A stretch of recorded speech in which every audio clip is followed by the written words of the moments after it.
इस खबर के प्रायोजक हैं मां सिंगारी बालिका इंटर कॉलेज और मां सिंगारी स्मारक महिला पीजी कॉलेज फरौली कोइरसा आजमगढ़, जहां आपकी बहन बेटियों को मिलेगी बेहतर शिक्षा। कला एवं विज्ञान वर्ग से स्नातक एवं पैरा स्नातक की कक्षाएं उपलब्ध हैं। अधिक जानकारी के लिए संपर्क करें प्रबंधक डॉक्टर बीके यादव व MSD कॉलेज ऑफ फार्मेसी। 12वीं के बाद मेडिकल के क्षेत्र में अपना करियर चुनें। करें रोजगार परक कोर्स बी फार्मा, तो देर किस बात की। एडमिशन ओपन है, सीटें भी सीमित हैं। अधिक जानकारी के लिए संपर्क करें व्यवस्थापक विभव कुमार यादव उर्फ आंसू से।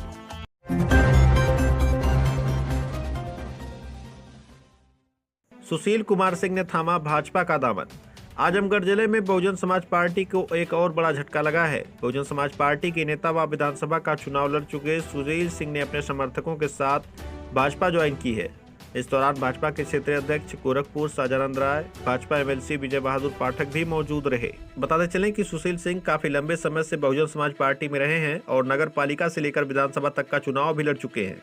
आजमगढ़ के बेलैसा में उन्होंने MLC विजय बहादुर पाठक की उपस्थिति में भारतीय जनता पार्टी की सदस्यता अपने सैकड़ों समर्थकों के साथ ग्रहण की।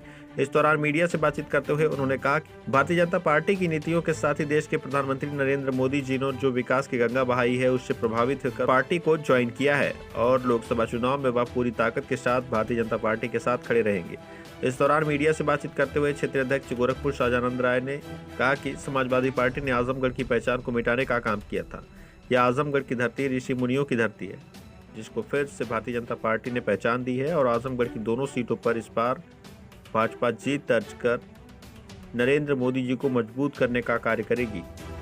चूंकि भारतीय जनता पार्टी राष्ट्रीयता के नाम पर इस काम को इनको देखते हुए मोदी जी के नेतृत्व में देश आगे बढ़ रहा है। देश के विकास के लिए दुनिया में भारतवर्ष का नाम ऊंचा करने का काम भारतीय जनता पार्टी के नेता हमारे प्रधानमंत्री मोदी जी कर रहे हैं और योगी जी उत्तर प्रदेश में कर रहे हैं। इन काम को देखते हुए हमने भी निर्णय लिया है कि इस विकास के रास्ते में एक कदम आगे बढ़ करके भारतीय जनता पार्टी के हाथों को मजबूत किया जाए। क्या वजह रहा कि आपने समाजवादी पार्टी को अलविदा कर दिया?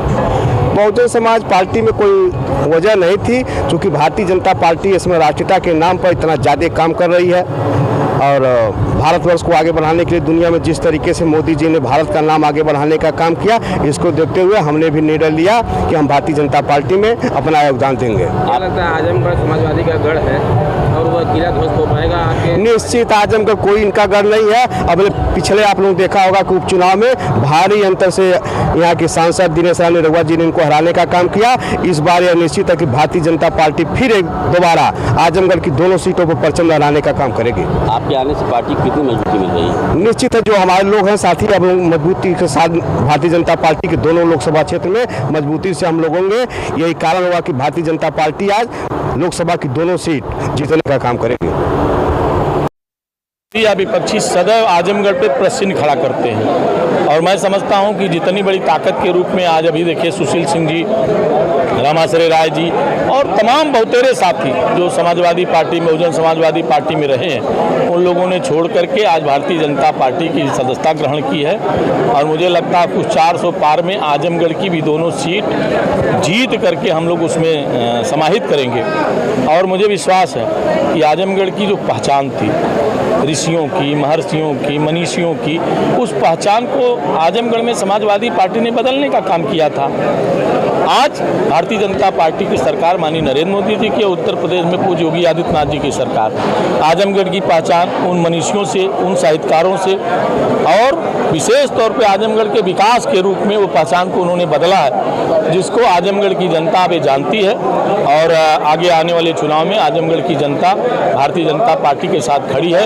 हमारे इस जनपद की दोनों सीट आजमगढ़ और लालगंज दोनों जीत करके माननीय नरेंद्र मोदी जी की झोली में हम सब डालेंगे। यहाँ का एक एक कार्यकर्ता तैयार है। अभी जितनी बड़ी संख्या में आप सब लोगों ने देखा है, गांव-गांव में आंधी चली है इस बार मोदी सरकार। बहुजन समाज पार्टी ने पार्टी का गढ़ कहा जाता है, इस गढ़ को भारतीय जनता पार्टी कैसे? ये केवल मीडिया का प्रोपेगेंडा है। आजमगढ़ में केवल समाजवादी पार्टी ही नहीं रहती है, यहाँ ऐसे भी राष्ट्रभक्त हैं, देशभक्त हैं, जिन लोगों ने अभी उपचुनाव में दिखाया है कि यहाँ भारतीय जनता पार्टी की सरकार है।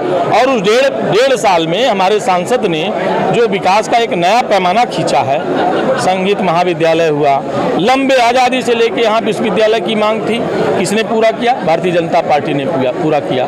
ये आजमगढ़ को कनेक्टिविटी जोड़ा किसने? भारतीय जनता पार्टी ने जोड़ा। आज आजमगढ़ से चारों तरफ जाने के लिए कभी बनारस जाना है तो 4 घंटा, गोरखपुर जाना है 4 घंटा, लखनऊ जाना है तो 8 घंटा। आज आजमगढ़ के लोग लखनऊ 3 घंटे में, 1.5 घंटे में बनारस, 1.5 घंटे में गोरखपुर, 30 मिनट में मऊ, 1 घंटे में बलिया। ये अगर सुविधा किसी ने मुहैया कराया तो भारतीय जनता पार्टी की सरकार ने कराया। और मुझे लगता है कि आजमगढ़ की जनता को जो आवश्यकता थी, उन सारी आवश्यकताओं को भारतीय जनता पार्टी ने पूरा किया है। और एक बात और कहना हूँ, अभी हमारे समाजवादी पार्टी के प्रत्याशी धर्मेंद्र यादव जी आप सबके साथ पीसी कर रहे थे। उनको ये भी नहीं पता कि आजमगढ़ की कौन कौन सी रोडें 4 लेन हो गई। आजमगढ़ से दोहरी घाट 4 लेन हो गई, उसका एमओ हो गया, वो काम प्रारंभ होने वाला है। ऐसे अनगिनत सड़कें, और वो प्रेस में बोल रहे थे, उनके जिला अध्यक्ष उनको समझा रहे थे कि नहीं वो तो 4 लेन घोषित हो गई है। जिनको आजमगढ़ का इतिहास, भूगोल कुछ भी नहीं पता, अब आजमगढ़ की जनता उनको वोट देने वाली नहीं ना, उनको अपना जनप्रतिनिधि बनाने वाली है। जब तक ये लोग आंख में सुरमा लगा के ठगना था ठग लिए, अब आजमगढ़ की जनता जान चुकी है। बहुजन समाज पार्टी ने अपना प्रत्याशी उतार दिया है, जो दलित और बैकवर्ड लोग हैं उनको आप कहाँ देखते हैं? देखो भैया, ये भारतीय जनता पार्टी न अगड़ों की है, न पिछड़ों की है, न दलित की है, न भारतीय जनता पार्टी सभी समाज की पार्टी है। और आज भारतीय जनता पार्टी में सभी वर्ग, जाति, समूह के लोग वो काम करते हैं। और काम करने के कारण हमारे लिए ये लोगों का मुद्दा हो सकता है कि ये अगला वहाँ चला गया, पिछड़ा वहाँ चला गया। भारतीय जनता पार्टी की इतनी बड़ी फौज है कि सभी जाति समुदाय के लोग भारतीय जनता पार्टी माननीय मोदी जी के साथ, माननीय योगी जी के साथ अब सब लोग खड़े हैं। और आगे आने वाले इस चुनाव में आप देखिएगा कि भारतीय जनता पार्टी चुनाव जीतेगी।